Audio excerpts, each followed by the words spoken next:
16th of October 1962. The US President John F. Kennedy was woken in the middle of the night and shown high-altitude images of a Russian military build-up on the tropical island of Cuba, just a couple of 100 kilometers to the south of Florida.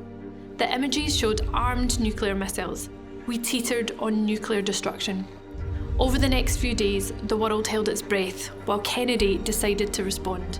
The young president's decision-making was about to be tested in a way that no one could have foreseen.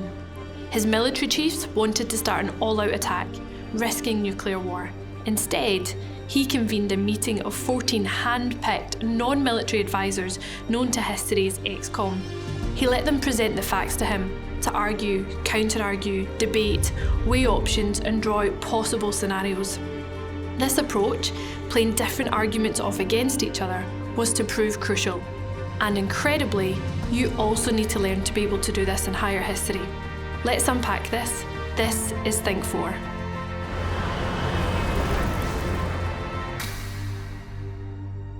Analysis Plus is straightforward. It's where candidates show the ability to debate in their answers. Marshalling the facts alone is not enough, and nor is just presenting different arguments. You've got to play them against each other and draw out the differences between them. So-called counter-arguments show that factors are not always important or relevant. If it's a question that requires your judgment, then you can do this by showing a limitation of an argument. Let's take a look at this essay question. To what extent were ideological differences between Cuba and America the main reason for the Cuban crisis of 1962? If I was opposing the importance of Castro taking power in Cuba, I may say, however, Castro had good relations with the US. He received a positive welcome when he previously visited the United States in 1959, and many historians agree that Castro would have wished to continue a good relationship with the USA, therefore showing that Castro's victory was not the reason for the crisis emerging. I have clearly introduced my debate using the word however, included a new piece of evidence opposing the importance of Castro's victory, and then linked back to the question. You can also gain Analysis Plus marks by linking to other factors within your essay. For example, this factor led to that factor, or at the same time there was also this happening. You may even want to explore different interpretations of the factors using historiography, historians' views. You can show debate between historians on what they believe in relation to a factor's importance. You can use quotes here, but you can also paraphrase.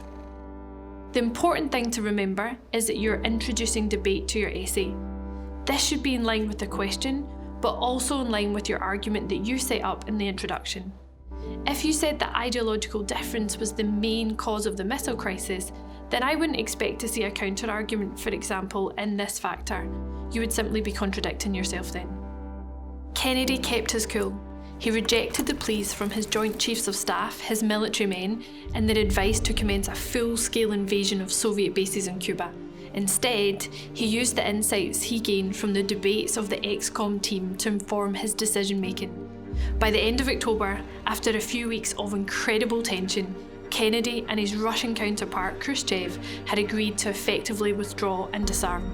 The standoff was coming to an end, and the world had avoided thermonuclear destruction. Debate and argument in the decision-making process led to a thoughtful and ultimately positive response. If you use this approach, you might not prevent a nuclear war, but you will be on course for an explosive essay. This was Think 4. Thanks for watching.